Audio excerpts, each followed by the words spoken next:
Et c'est le sujet de notre talk ce lundi. Donald Trump en croisade contre les universités. Il leur donne jusqu'à aujourd'hui pour signer ou non un pacte sur leurs priorités en matière d'éducation. Le MIT, le Massachusetts Institute of Technology, a été le premier à rejeter cet accord. On en parle pendant les 30 prochaines minutes avec Denis Lacorne, directeur de recherche aux séries et auteur de l'ouvrage De la race en Amérique aux éditions Gallimard. Et nous retrouverons aussi Romuald Sciorra, directeur de l'Observatoire politique et géostratégique des États-Unis, auteur, lui, de L'Amérique éclatée, plongée au cœur d'une nation en déliquescence, aux éditions Armand Collin. Alors, Donald Trump parviendra-t-il à imposer sa ligne conservatrice sur les campus américains ? Le président propose des subventions avantageuses à 9 grandes universités, mais en échange de conditions strictes. Par exemple, limiter le nombre d'étudiants internationaux ou respecter une définition stricte du genre. La présidente du prestigieux MIT a déjà dit non, au risque de perdre des financements fédéraux cruciaux. Une décision suivie par d'autres universités, donc ces universités sous pression, une liberté académique qui est menacée. C'est le thème de notre émission de ce matin. Alors, avant d'en parler avec nos invités aujourd'hui, les précisions de notre correspondante à Washington, Sonia Dridi. L'administration Trump réclame l'allégeance des universités contre des financements. Elle a proposé il y a quelques semaines à 9 universités des milliards de dollars de subventions et de nombreux avantages. En échange, ces universités doivent mettre en place un programme de réforme radical. Elles doivent notamment limiter à 15% les effectifs des étudiants étrangers, supprimer les départements qui pourraient, je cite, punir ou dénigrer les idées conservatrices. Elles doivent également interdire la prise en compte du genre ou de l'origine ethnique lorsqu'elles recrutent des étudiants ou du personnel administratif, un pacte dénoncé par la communauté académique. Un certain nombre d'universités ont déjà refusé, parmi elles le MIT, qui a dénoncé les risques d'une perte d'indépendance et une restriction de la liberté d'expression. Également l'Université de Californie du Sud, l'Université Brown ou encore l'Université de Pennsylvanie ont refusé cette proposition. D'ailleurs, le gouverneur démocrate de Pennsylvanie a déclaré que cette proposition était, je cite, dangereuse. Depuis son arrivée au pouvoir, Donald Trump s'est vraiment lancé dans un bras de fer avec les universités qu'il dénonce être des bastions du wokisme. Alors, on en parle avec Denis Lacorne qui est avec nous aujourd'hui, directeur de recherche aux séries. Tout d'abord, quel regard portez-vous sur ce deal offert par l'administration Trump ? C'est clairement du chantage fait aux universités. Oui, alors là, c'est la carotte. Faut bien réaliser que peu de temps avant, le bâton avait été utilisé contre des grandes universités de la côte Est, notamment l'université Columbia et l'université Harvard. Et le bâton, c'était « je retire tous les crédits de recherche et puis vous négociez avec moi ». La carotte, c'est « vous négociez avec moi et vous aurez… » c'est incitatif. Vous aurez des avantages préférentiels pour les crédits de recherche. Mais dans un cas comme dans l'autre, c'est scandaleux. C'est une atteinte fondamentale à la liberté académique, qui est un droit très important aux États-Unis dont il faudra parler. Et alors, ce qui est intéressant dans ce que j'appelle la carotte, c'est-à-dire le pacte d'excellence que vient de proposer Trump, il y a quand même 5 universités sur 9 qui ont refusé. Elles étaient mentionnées par votre correspondant. Et la dernière en date est l'université de Virginie à Charlottesville qui a dit non.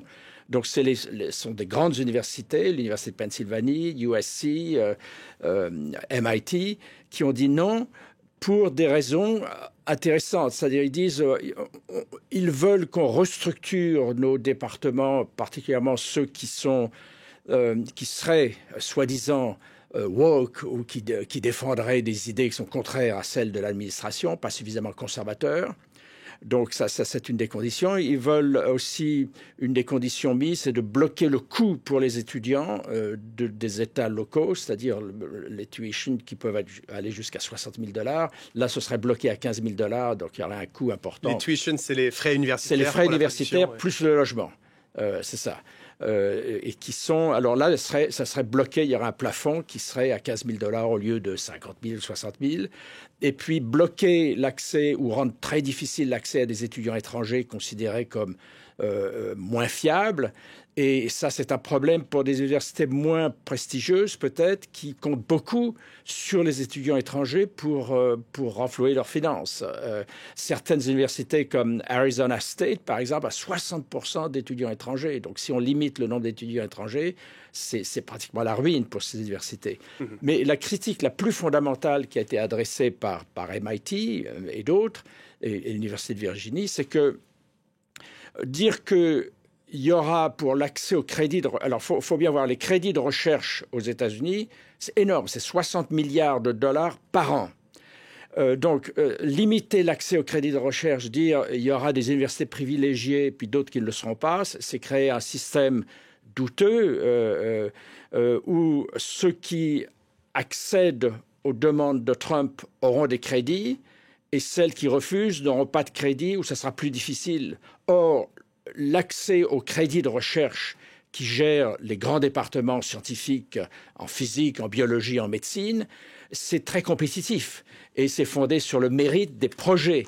Donc, si vous créez un double système où il y a des préférences pour des universités qui ont peut-être de mauvais projets de recherche, mais qui seront préférés parce qu'ils ont accepté les conditions de Trump, et les autres qui ont peut-être de meilleurs projets de recherche, mais qui n'auraient plus accès au crédit, ça remet en cause tout le système de la recherche dans les universités américaines, qui est considérable, bien sûr. Et ça concerne la médecine, la physique, la biologie, l'écologie, des tas de domaines. On va se tourner vers vous, Romuald Sciorra, désormais. On a vu les réponses de ces différentes universités ces derniers jours. Elles ne se sont pas vraiment précipitées, on va le dire, pour signer ce pacte, avec au moins 4 d'entre elles qui ont vraiment catégoriquement refusé de le signer. Comment il faut interpréter ces prises de position? Parce que c'est quand même délicat pour eux. Écoutez, au-delà du problème qui concerne directement ces universités, il y a aussi une volonté de résister à ce qui est en train de se passer aux États-Unis. Depuis le 20 janvier, nous sommes en train d'assister à la mise en place d'une présidence autoritaire, si ce n'est d'un régime semi-autoritaire, prérogative du Congrès reniée au profit de la Maison-Blanche, judiciaire passé en partie entre les mains également du bureau ovale, garde nationale, attaque contre les médias, et bref, et j'en passe, et j'en passe. Ce qui est en train aujourd'hui de se dérouler sous nos yeux avec les universités est quand même quelque chose sans précédent dans une démocratie occidentale. C'est une atteinte aux droits fondamentaux des Américains. Donc de la part des présidents d'université, des universitaires, il y a une volonté déjà de résister en général à l'administration Trump-Vance et puis effectivement de défendre la liberté académique. Et on peut comprendre, je comprends les universités évidemment qui refusent de rejoindre ce pacte et de répondre favorablement à l'administration Trump, mais il faut également savoir que ces présidents, ces universités ont l'exemple de Columbia.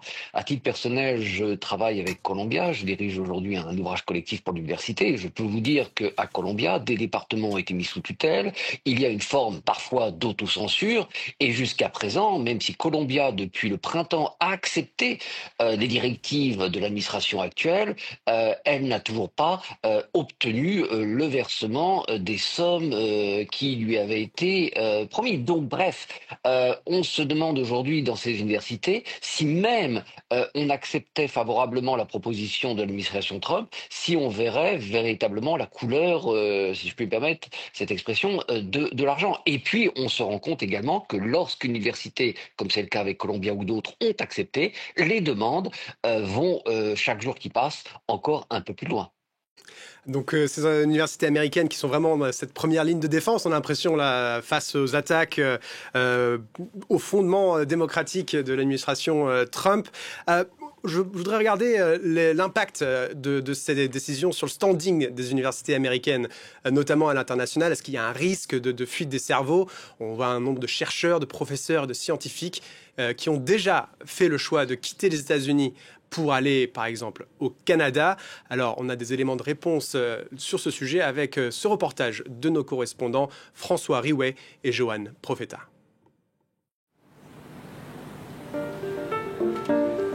Il a troqué les rues du Connecticut aux États-Unis pour celles de Toronto, au Canada.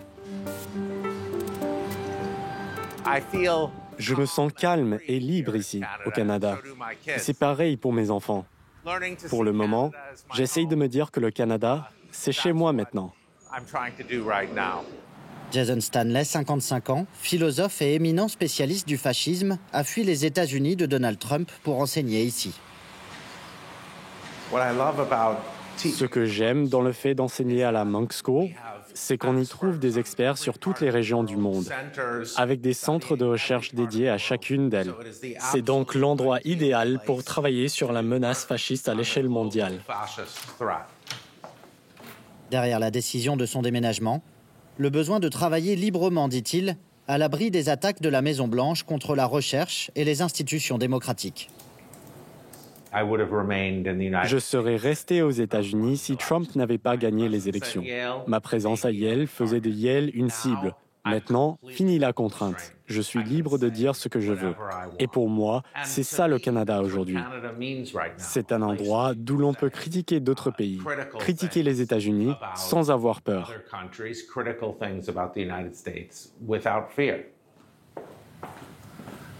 Comme Jason Stanley, un nombre inédit de chercheurs et universitaires a quitté ou cherchent à quitter les États-Unis pour l'Europe et le Canada. Très bien, allons-y. On a un peu de retard. Donc on veut parler de morale et de valeurs. En cause, des menaces répétées et plus de 4 milliards de dollars de coupes budgétaires de l'administration Trump dans les domaines de la recherche scientifique liés, selon elle, à l'idéologie woke. Le secteur de la santé, lui aussi, est visé. Brian Rathbun enseignait jusqu'en 2024 à l'Université de Californie du Sud. Le financement militaire ou toute autre politique devrait être considéré comme une attitude. Et la question est la suivante. Est-ce que nos attitudes sont une conséquence de nos valeurs ? Alors, Denis Lacorne, une réaction à ce reportage. Le standing des universités américaines déjà endommagé par ces attaques de Trump? Oui. Alors, on évoquait tout à l'heure le cas de Columbia, c'est important de revenir là-dessus. La présidente par intérim de Columbia, Claire Shipman, a négocié avec Trump. Elle a pris le pari de la négociation. Et sa principale motivation, c'était... alors, elle a été accusée de capitulation, de transformer Columbia en une anti-université. Mais elle dit, moi, j'ai quand même résisté. C'est-à-dire, Trump voulait mettre Columbia sous séquestre. Et contrôler la gestion des départements internes, la remise en cause du département d'études du Moyen-Orient et du Proche-Orient, abolir tout ce qui touchait à la diversité, équité et inclusion. Donc moi, j'ai résisté. Au lieu d'une mise sous séquestre, j'ai accepté qu'il y ait un médiateur indépendant qui va agir entre Columbia et le gouvernement. Et surtout, j'ai accédé aux demandes pressantes du département de médecine, d'études biologiques, qui me disait, si vous ne signez pas, si vous ne faites pas un accord avec Trump, nous on part. Nous on part parce qu'il faut bien comprendre qu'on peut partir des États-Unis, aller au Canada ou en Australie. Je connais des cas précis de gens qui travaillent sur l'environnement qui maintenant ont quitté leur université au Colorado pour aller en Australie. Mais en même temps, il y a des universités qui ne sont pas sanctionnées par Trump. Alors on peut se demander pourquoi, mais vous avez des universités comme Yale, Princeton, Stanford qui sont excellentes et qui, elles, peuvent attirer ceux qui sont déçus par la perte des crédits à Columbia ou ailleurs. Donc Claire Shipman, la décision de la présidente de Columbia, c'est je ne veux pas perdre des départements d'excellence dans notre université, donc je préfère négocier même si c'est désagréable, parce que ma priorité, c'est sauver la recherche médicale, biologique, par exemple, dans notre université. Alors, ce qui est intéressant, c'est que tout ça est assez compliqué. Il y a le rôle des tribunaux, il y a Il faut bien comprendre que la liberté académique aux États-Unis, c'est un droit fondamental. Au départ, c'était une norme professionnelle imposée par un syndicat qui est the American Association of University Professors, donc l'association américaine des professeurs d'université. Mais c'est une norme. Et grâce à plusieurs arrêts clés de la Cour suprême, l'arrêt Sweezy, par exemple, ou l'arrêt Keshishian, ça devient un droit constitutionnel qui est indissociable d'un droit qui est essentiel aux États-Unis, qui est le premier amendement. Le premier amendement qui donc fait partie de la Constitution. Et qu'est-ce que c'est que la liberté économique d'après les tribunaux, d'après la jurisprudence? C'est 4 libertés fondamentales. Et ça revient dans tous les arrêts de la jurisprudence, y compris les plus récents.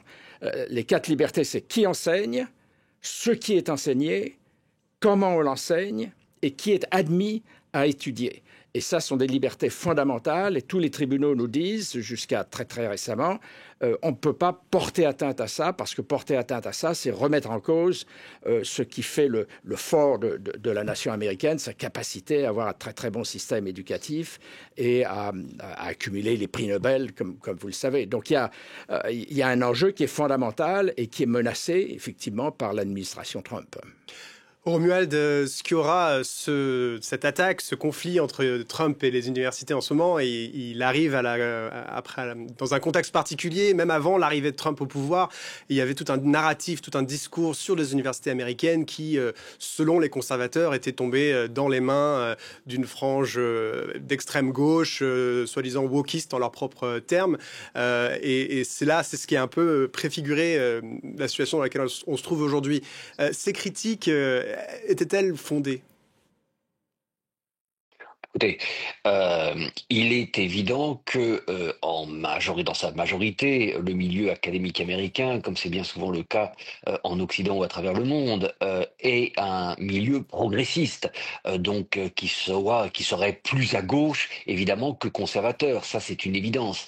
Mais de là à dire, pour reprendre les termes employés par l'administration actuelle, qu'il s'agirait d'une bande de wokistes, antifa, antisémites, etc., il y a un océan. Nous sommes loin, au sein des universités, de voir des facultés hantées par la gauche radicale. Bien évidemment, vous avez quelques mouvements étudiants qui peuvent être extrémistes. Bien évidemment, vous avez eu lors des grandes manifestations contre la politique israélienne à Gaza, à Columbia, des personnes antisémites qui s'étaient joints au groupe de manifestants pacifistes. Évidemment, vous aurez toujours quelques extrémistes partout où vous pourrez mettre votre nez. Mais non, le milieu académique américain n'est pas un bastion d'extrême gauche. Ce qu'il faut garder à l'esprit, c'est que tout ce que nous voyons aujourd'hui être mis en place par cette administration fait partie d'un objectif très clair. Cette administration a 2 objectifs pour la politique intérieure américaine. Un, mettre en place un régime semi-autoritaire, comme je le disais, sur le modèle de celui de Viktor Orban, par exemple, en Hongrie. Et deuxièmement, mener une contre-révolution culturelle. Des personnes comme l'actuel secrétaire général de la Maison-Blanche, Suzy Wiles, qui elle-même avait été le bras droit de l'actuel gouverneur de Floride, Ron DeSantis, qui mène depuis déjà plusieurs années une contre-révolution woke dans son État, font partie des architectes de ce plan-là. Donc nous assistons depuis le mois de janvier à une contre-révolution culturelle, une fois encore pour reprendre leur terminologie, à l'échelle des États-Unis. Cette attaque frontale contre les universités fait partie de cette guerre anti-woke que mène l'actuelle administration.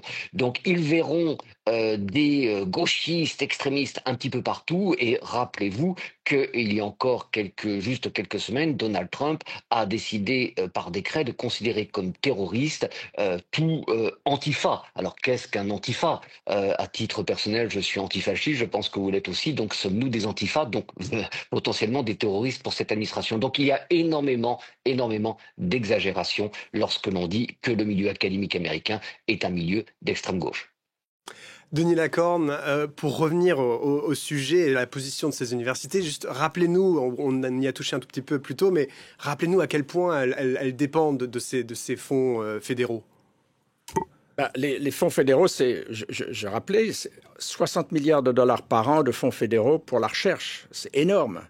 Bon, à l'échelle des États-Unis, c'est compréhensible, mais ça veut dire que si vos départements de recherche, qui sont essentiellement dans les sciences dures, mais aussi dans les sciences sociales, si ça disparaît, l'université sera beaucoup moins attractive pour les étudiants qui ont l'ambition eux-mêmes de devenir des chercheurs ou des savants ou de travailler à Silicon Valley. Donc, c'est la vie ou la mort de l'université. Et il faut bien voir que c'est vrai qu'avant l'arrivée au pouvoir de Trump, il y a eu un mouvement contre ce qu'on appelle la bureaucratie de la diversité, équité, inclusion, qui existait préalablement et qui, il y avait des critiques. Je parle de ça dans mon livre sur la race en Amérique, ce mouvement anti-diversité. Mais Trump, donc, est entré dans la brèche et en a trop fait au point de lui-même de devenir woke. Il en a tellement fait contre la diversité qu'il s'est à certains égards ridiculisé. Ce qui est intéressant, c'est que prenez Harvard. Harvard a poursuivi l'administration Trump devant les tribunaux. Harvard a gagné devant un tribunal, c'est important, c'est un tribunal de district, fédéral de district du Massachusetts, et la décision du juge est très, très bien faite, une décision de 89 pages. Et que dit la juge Burroughs? Elle dit, d'abord, le prétexte de l'antisémitisme utilisé par l'administration Trump, c'est un écran de fumée qui cache en réalité, nous dit la juge, un assaut idéologique contre l'une des premières institutions universitaires du pays. Et puis, d'autre part, elle nous dit que c'est une violation, il y a manifestement violation de la liberté académique. On veut chasser ou éliminer ceux qui ne pensent pas comme nous. Et donc, ça viole le premier amendement qui est contraire à la Constitution. Et elle donne gain de cause à Harvard. Alors, évidemment, Trump fera sans doute appel, mais c'est une décision qui est très bien ficelée et qui sera difficile de renverser en appel. Et alors, pour revenir au cas de Columbia qu'on évoquait, Columbia a négocié fâcheusement, on dira, avec l'administration Trump, mais ils ont quand même maintenu un certain nombre de choses, notamment si on prend le département d'études moyen-orientales de Columbia, il y a un professeur Joseph Massad, qui est un Palestinien, qui a défendu la Palestine, qui a même parlé de génocide en Palestine. Ce professeur-là est maintenu à Columbia. Il n'y a pas eu d'action disciplinaire, il n'a pas été chassé comme ça aurait pu se passer à l'époque du McCarthyisme. Non, il reste. Donc, ce que veut nous dire Claire Shipman, c'est que il a toujours, la personne en question, Joseph Massad, mais ils sont très nombreux, puisque dans le département d'études moyen-orientales à Columbia, il y a 50 étudiants de thèse, donc c'est l'un des meilleurs aux États-Unis. Et le fait qu'il y ait un Palestinien, pourquoi pas? Et en plus, la directrice du département est elle-même israélienne. Et le fait que ce Palestinien fasse de très très bons cours depuis très longtemps, que personne n'a contesté son enseignement, fait qu'il saurait être sanctionné par une présence extérieure qui serait celle de l'administration Trump. Nous, on est une université, on gère nous-mêmes nos propres affaires, quitte à avoir un nouveau vice-provost ou quelque chose, on peut réexaminer le contenu des cours, engager plus de profs, par exemple, dans le département d'études juives qui est trop faible, etc. Mais c'est à nous de le décider, ça ne peut pas être imposé de l'extérieur. Donc, elle a négocié avec Trump, mais elle n'a pas cédé sur tout, et ça, c'est important de le rappeler. Je vais vous donner le dernier mot, Romuald Sciorra, de ce talk. Qu'en est-il des étudiants qui se lancent peut-être dans leurs études cette année? Quelle expérience ou comment les prévenir de la situation dans laquelle ils s'apprêtent à s'embarquer? Un message à leur transmettre? Un message à leur transmettre, c'est un petit peu difficile. Mais ce qui est certain, c'est qu'aujourd'hui, il y a dans le milieu estudiantin états-unien une forte inquiétude, car au-delà des universités dont nous venons de parler, il y a une forme d'autocensure aujourd'hui qui règne dans une partie du milieu académique, dans les universités d'État. Je parlais tout à l'heure de la Floride, mais dans le sud des États-Unis, dans la plupart des États conservateurs, il y a aujourd'hui une forme de mise sous tutelle des universités d'État, mais aussi d'autocensure de certains professeurs, et on peut les comprendre, qui ont peur tout simplement de perdre leur emploi. Donc de pour ce qui est des étudiants, eux-mêmes voient bien qu'il y a une inflexion dans le discours de certains de leurs enseignants. Ils voient bien que certaines théories, on en pense que l'on en veut, hein, mais comme la théorie critique de la race ou la théorie du genre ne peuvent plus être enseignées dans de nombreuses universités américaines, et ce n'est pas au gouvernement de décider cela, cela devrait être aux universités, essentiellement lorsqu'elles sont privées. Donc il y a une forme d'angoisse. Tout ce que je pourrais dire aux étudiants, si j'avais un mot à leur dire, c'est de résister, car la liberté académique est, comme votre invité l'a dit, un droit fondamental aux États-Unis et dans nos démocraties occidentales, et c'est quelque chose qu'il ne faut pas oublier. Romuald Skura, vous êtes directeur de l'Observatoire politique et géostratégique des États-Unis, aussi auteur de L'Amérique éclatée, plongée au cœur d'une nation en déliquescence. Merci pour vos précisions et vos analyses. Et Monsieur Denis Lacorne, merci à vous aussi, directeur de recherche aux séries et auteur de l'ouvrage De la race en Amérique aux éditions Gallimard. Merci à vous deux pour vos analyses. C'est tout pour cette tranche d'actualité. On va vous laisser sur ces images des manifestations No Kings qui ont eu lieu le week-end dernier partout autour des États-Unis et aussi ailleurs, aussi en France, pour montrer l'opposition de nombreuses personnes à l'administration Trump et à sa politique. Merci à vous. L'actualité revient dans quelques minutes sur France 24.